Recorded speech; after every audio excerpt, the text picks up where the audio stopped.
Next up, I have my friend Erica here to talk about the 5 love languages. Gary Chapman wrote a book called The 5 Love Languages that lays out 5 primary ways people give and receive love.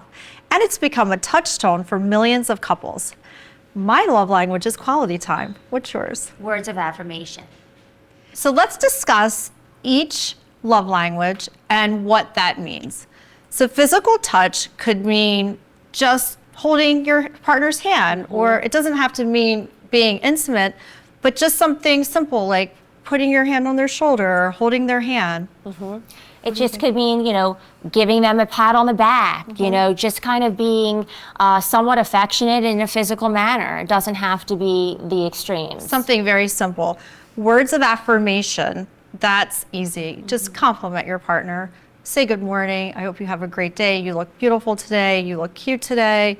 Just something nice. But it's not that easy for some. But you could just It should be easy. But you could just make an effort. Right. Acts of service, any act of kindness, like bringing flowers home for your partner or making dinner for your partner, something simple. Making the bed even, if someone likes you to be more clean in the house, make an effort to do that.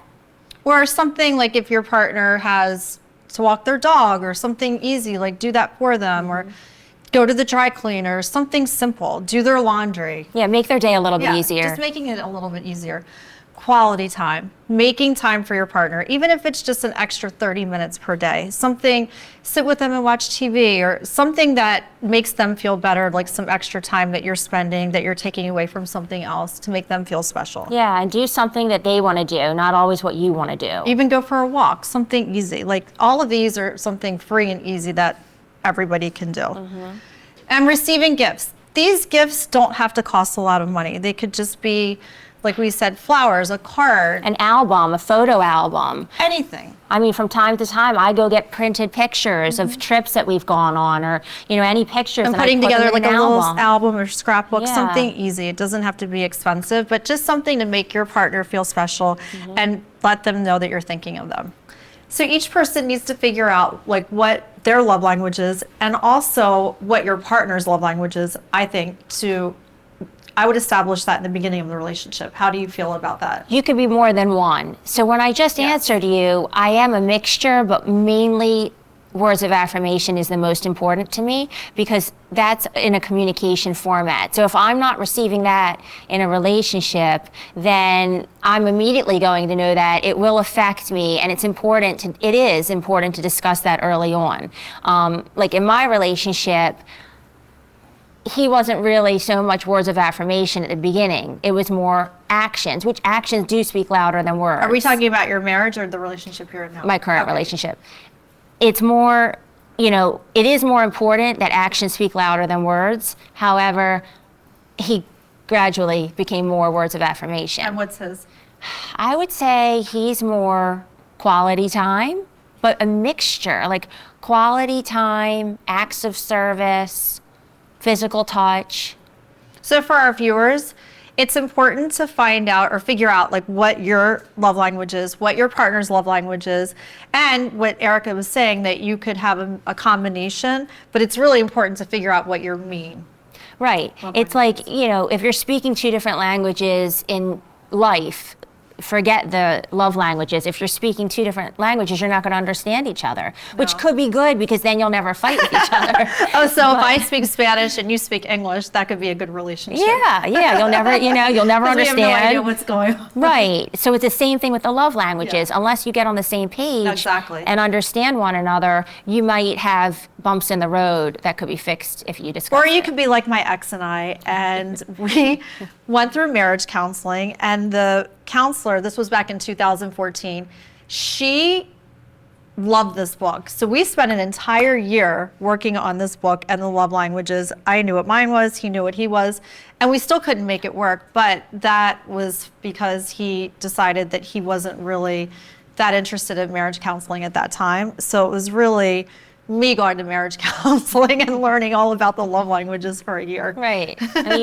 you have to find someone that's willing and open to adjusting. But it is a great book for people to read, and it is a great book to really understand what your love language is and understand what your partner's love language is. Because if you can establish that in the beginning, then you're really fulfilling each other's needs from the very start, as opposed to figuring it out like a year or two into the relationship. Right. I mean, I guess a question would be, if you have very different love languages from the start, and I would recommend reading this book more than once, do you actually have compatibility? Like, yes, you can make changes, but do you think that for the viewers, you would advise them to maybe look more into whether you're compatible or not at that point than to have, Well, I think time? you would know if you know that your love language is quality time, like mine is, and your partner's not able to give you that quality time, or your new partner, then they probably aren't the right person for you, because you're not going to be fulfilled. You're not going to get really what you need from the relationship. Right. If they have a demanding job, they're not around, you work from home, that's something that they may not be able to change. So maybe that's something to look at early on and say, this is maybe not the right fit for me. That could be really frustrating. Or if your love language is receiving gifts and you know that your partner hates to give gifts, well, you're going to be miserable. Right. And even if it's a small gift, like flowers or a card, if they're the type of person that isn't interested in giving any type of a gift, and there are people like that. I have friends who are in marriages with people that have never given them a gift, not even a card, which is crazy to me, but that could happen. Then they're not the right person for you as well. But don't let gifts fool you either, because too many gifts could be also a problem. True. You could be love bombed by gift. I mean, that happens to me. Like, you gift after gift after gift, and that's part And of they're like, love meaningless bombing, at the end of the day. which we know that's like a whole separate show on love bombing. But you'd rather have a fully true. functioning individual to be with than a bag from Chanel. But we love learning about the love languages, and we want all the viewers to learn what your love language is and your partner's, so you can have a successful relationship. Read the book twice if you have to. I've read it for an entire year. I mean, mine was not the ideal situation, but you have to have both partners that are willing and able to participate in the therapy, or even learning about the book together as a unit. Exactly. Yeah.